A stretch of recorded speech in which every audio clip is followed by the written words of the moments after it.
All right, Patrick, let's talk about the real impact of rising interest rates. We got a great chart here that shows how the impact's been to real gross domestic product based on the Bank of Canada and what they've done to the overnight policy rate. So let's touch on that. We got a couple other really cool charts. We're going to show some recent statistics on mortgage default rates, which are finally starting to get published. So let's get into this, Patrick, on the real impact of rising interest rates. Yeah, I think this chart is one that says a lot. We've presented this a couple of times at live meetings, and I think that there's a kind of a fundamental disconnect about the reality of why interest rates have increased in the Bank of Canada message and Chrystia Freeland or Trudeau or whoever about why we're increasing rates. We have to get inflation under control. CPI needs to come down. The only way we can do that is by raising rates. And, when we look at the actual reality of it, this chart really says it all. So we have to consider this, is that when we look at this particular chart, you start to see that where GDP was, okay, which is not CPI. This is gross domestic product, where it was when the rates were lower, and then what happened to that GDP, which is a snapshot of the productivity. It is a economic health of a country, of a province, of a city. And we start to see what happens when rates went up. Well, what happened? We slowed the economy down. Here's the question, JG.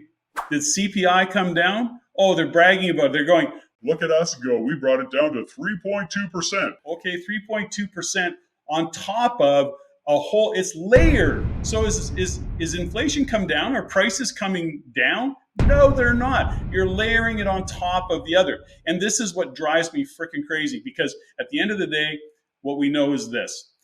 Inflation is still rampant in food. Still, shelter costs going up.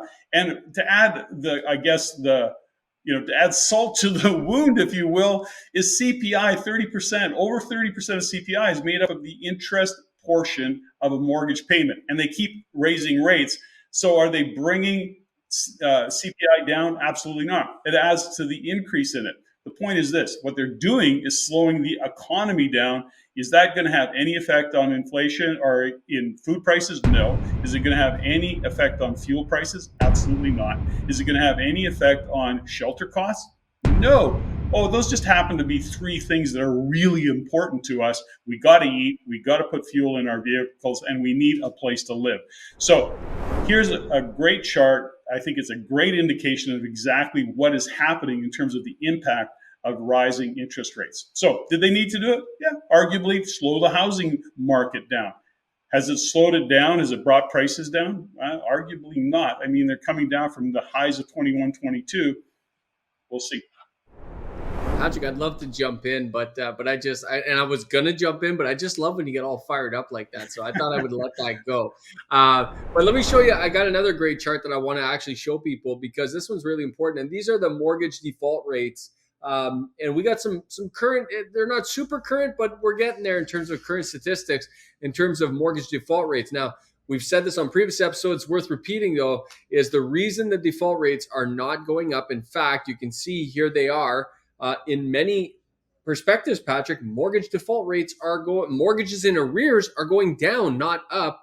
And that's because the banks and all of the institutions, in most cases, are pushing out amortization. So someone had an amortization of 23 years left on their mortgage. If they look at their paperwork, and some people don't do this, but if you look at your paperwork, that amortization now might be 26, 28.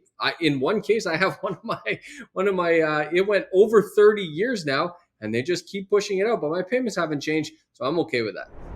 Well, listen, when you listen to a lot of the experts, they talk about, well, this is eventually going to come back to haunt the banks. They're going to go broke. They're at risk.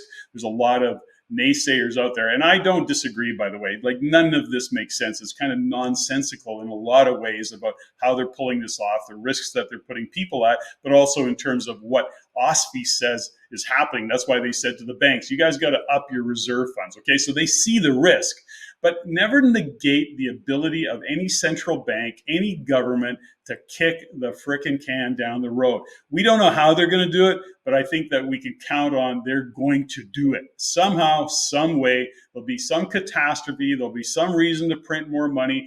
Something will happen. They're not going to be losing banks over this yet. That is the naysayers' that are talking about this. Is there a chance that eventually you're going to start to see foreclosures and or I guess people, renege on deals and mortgages? Yeah, we're already starting to see it in some circumstances. Anyways, I don't know where to go with that other than to say it is interesting to see what's happening in terms of what the banks are doing with the negative amortization moves they're making. I know exactly where to go with it, Patrick, which is these naysayers you're talking about. And I know they drive you crazy because I hear about it off camera all the time. But I think you should invite them to this show, and I'll narrate a boxing match Do between it. the two of you. That would be so cool. Let's invite it, folks. If you guys like that idea, by the way, make sure you put it in the comments below. And you should suggest some people that we should invite on this show so we can have a Yeah. little duke out match between Patrick and whoever else you guys think we should invite. I'll be the narrator. I love that idea. As a matter of fact, folks, if you know somebody, do an introduction. Do an introduction to CEO at REINCanada.com. Say, you got to get this guy on the show. And if you know them, make sure that you do the introduction so that we can reach out. Let's do it. I love it. Love the idea. If you like what you learned here, go to the description below and subscribe for our free Insiders newsletter, where you can also stay up to date for our upcoming events and our courses. If you want to see more stuff like this, click here. If you want to see the entire show, click there.